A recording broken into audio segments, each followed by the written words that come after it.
Hello and welcome. This is the Regentonian Diary, and I'm here with my fellow Regentonian, Alfred, who is a student at FBC College, and also an aspiring candidate, for Regentonian elections. Samuel, welcome. Thank you very much for the opportunity to be here today. It's always nice to hear from our school and hear that we are far in new heights. So thank you very much for that. What can you say exactly is your background in leadership? Well, at first we want to say thank you to the Sesay Grammar School. My background in leadership was shaped at the Good School.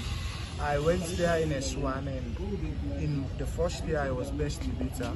Following up, the subsequent year I became L&DS president, and that same year I was also quiz captain for my house. And that particular year also we won the quiz for both GSS and SS level.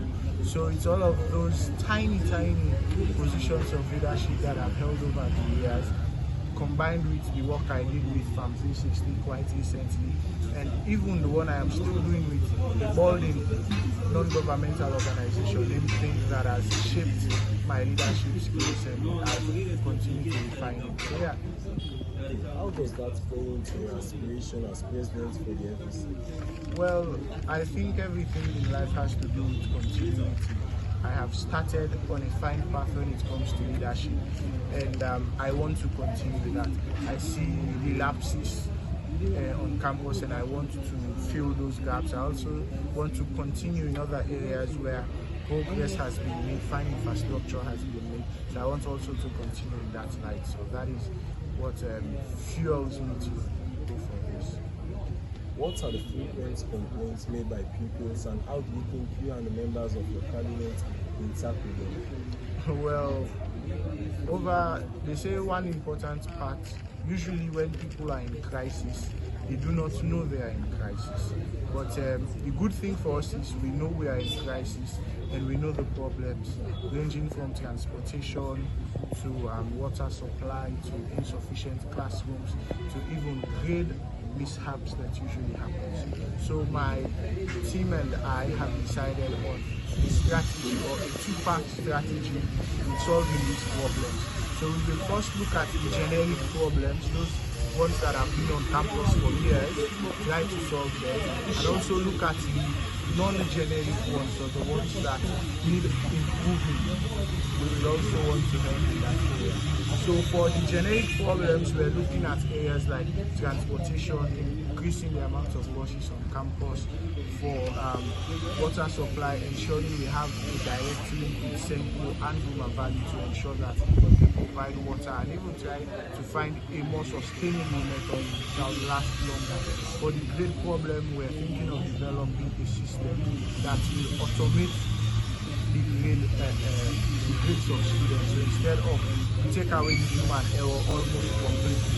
So that also, I do not want to reveal too much as the manifesto is not yet out, but those who've seen it have said it is one of the most ambitious manifestos in recent years, and I promise you that everything that will be slated in that manifesto, we will do everything to ensure that it is done and we do it fully.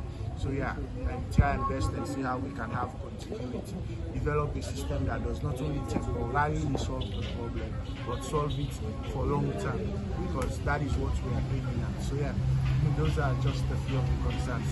And for the non-generic problem, we're seeing how best we can improve students' disability, creating opportunities for students, and also creating opportunities for students outside of the classroom. So those are all, but in the manifesto, all of those plans will be slated, and then we will ensure we try our very best to accomplish them. As a Regentonian, what do you think this accomplishment will mean to fellow Regentonian on campus, and how do you think it will affect their views on leadership? Well, I would say I was affected by it, or I became inspired, because last year 2 Regentonians also vied for this very position, Samuel James Toure and Claudius Taylor. Both of them vied for president for the Student Union government, and to an extent, they inspired me to also vie for it. So I hope I inspire another young Regentonian out there. But I know as Regentonians, we often try to shy away from leadership positions and are more centered on being more academic on the pen and paper. But it is good because I believe that Regentonians, on average, include some of the most intelligent people in this country. So if more of us got into leadership, it will be good. So I hope I inspire another Regentonian out there. Yeah. What message do you have to tell them in relation to your presidential goals? Well, one thing is clear. Private college is at a crossroad, one that will lead to success, another that keeps us in this state of problems and issues. We can choose the path of continuity and try to get a system that will be good for the student body as a whole in the traditional and non-traditional sense. So that is why I am here, so that we can work together and we can do this together. And together we will make the private college great again. Okay, in conclusion, I have some trivia questions for you. Okay, let's go. Okay. Which time do you prefer more? 8:10 or 3:15? 3:15 most definitely. 3:15. The moment I'm in school, I want to leave. So yeah. So 3:15 most definitely. So what can you say about the lunch break or short break? Lunch break most definitely.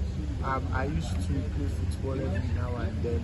I also dabbled in a bit of other sports like basketball. We even had an inter-class league. It was very beautiful.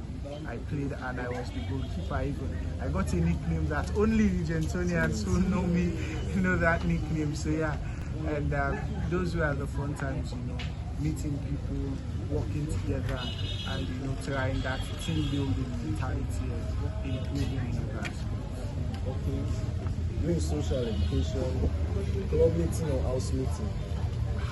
Club meetings most definitely. I am an L&DS enthusiast, so when it was time for L&DS, I was so excited because I enjoyed the conversations we had at the L&DS. I enjoyed the time we spent, so it was that for me. What can you say about the ICT lab or the library? ICT most definitely. I used to go and disturb Reverend Spain a lot, and also Mr. Williams of Williams. I used to disturb him also a lot. So it was definitely the ICT for me. And who would turn away free time with computers? Come on. Let's talk about the Thanksgiving, Rising or Foundation. Foundation. I prefer foundation because it has a sense of knowing where we came from, hearing stories from past Regentonians, so I think those were good times. Okay. What can you say about your grades back then? Oh, now that one was a bit of a roller coaster ride, because there are times they start giving grades and you're hearing 100. If you get 96, you're free, because I think it's the only school where you'll score 95 and be afraid that you'll be wrong. But it was a wonderful time. I was able to soar heights, and today I am here at Private College. So those were good times. Bittersweet. Congratulations once again.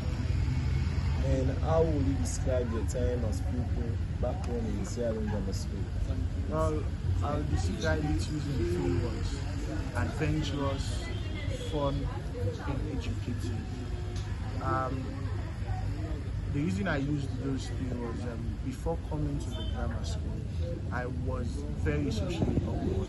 I wasn't the best with human interaction.